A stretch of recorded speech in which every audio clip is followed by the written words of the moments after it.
This Saturday, February 29th, the wrestling world will finally get the long-awaited match between Cody and Maxwell Jacob Friedman.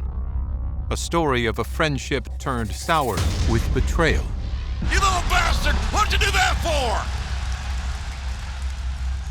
for? There's an undeniable bond that AEW fans have with Cody, and his passion is uniquely tangible anytime he enters the squared circle. Much like his father before him, he sees potential where others may not. And early on, he saw something special in Maxwell Jacob Friedman. Taking MJF under his wing, for a time, they seemed inseparable. I mean, my relationship with Cody is so close just because he was the first person who really believed in me. And a lot of people were like, why is Cody hanging out with this guy? You know, he is obviously not a good guy. But, you know, I kind of agreed with Cody, because I liked him. And he knew that he had a talented kid that he could maybe help out a little bit. I remember he saw me on an independent show, and he pulled me to the side, and he just said, "You got something there, kid."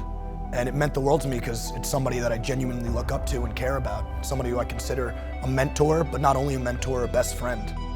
Now, can he be a bit of a jerk off? Absolutely, and that's like who he really is, like in real life. I know everybody pulled Cody aside and said, you cannot trust MJF. What are you doing? And Cody was able to look past that, and he thought that, you know, he was able to overcome that good will always overcome evil. And I could look straight into this camera and say that I am a Cody Rhodes guy, and I'm damn proud to be a Cody Rhodes guy. Last November, as Cody faced the AEW World Champion Chris Jericho in the biggest match of his career. If I do not defeat Chris Jericho at Full Gear, I will never challenge for the AEW World Championship again. He seemed to lose much more than the match and a future AEW title. When you're vying for the AEW World title, and the guy you trust the most is at ringside with you, you're one there for moral support. The last thing you expect is it for him to throw in the towel, period. When I saw a towel come in, I knew something was totally up there. MJF saying I'm sorry. Oh, no! What the hell? He knew what he was going to do. He knew from the word go what he was going to do. You little bastard! What'd you do that for? Cody only wanted not to keep me under his wing, but to put me underneath his thumb. Well, guess what, Blondie? Your thumb ain't big enough to hold me down. MJF just didn't want to be second fiddle. I don't think Cody looked at him that way. He looked at him as a friend. Wait a damn minute.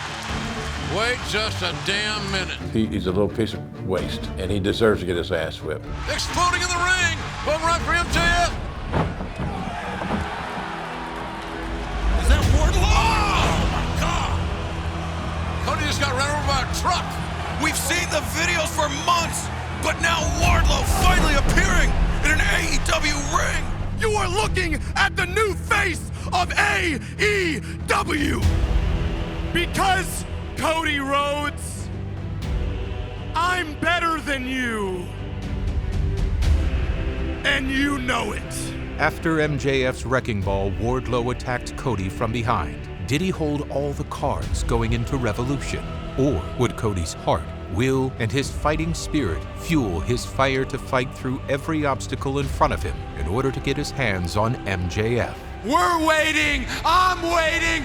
Let's do this.